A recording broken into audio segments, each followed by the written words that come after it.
ಆಗಿತ್ತು. ಹೊಂಡವನ್ನು ನಮ್ಮ ಊರವರೆಲ್ಲ ಮುಚ್ತಾ ಇದ್ದಾರೆ. ಆದ್ರೂ ಇಲ್ಲಿ ಭಾರಿ ಅವಘಾತ ಆಗ್ತಾ ಇತ್ತು. ಒಬ್ಬ ಮೊನ್ನೆ ಡೆತ್ ಆಗಿದ್ದಾನೆ. ಅಧಿಕಾರಿಗಳು ಯಾವುದೇ ಕಾರಣದಿಂದ ಅವರು ಕ್ರಮ ತಗೊಂಡ್ಲಿಲ್ಲ.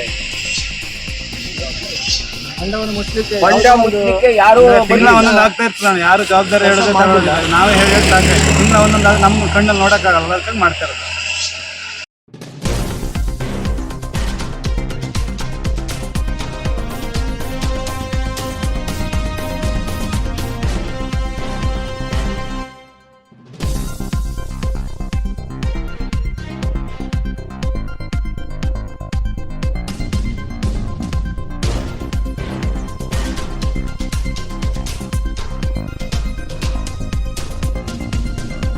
ವೀಕ್ಷಕ ಮಹಾಪ್ರಭುಗಳೇ, ನಮ್ಮ ಚಾನಲ್ ಅನ್ನು ಸಬ್ಸ್ಕ್ರೈಬ್ ಮಾಡಿ, ಶೇರ್ ಮಾಡಿ, ಪ್ರೋತ್ಸಾಹಿಸಿ.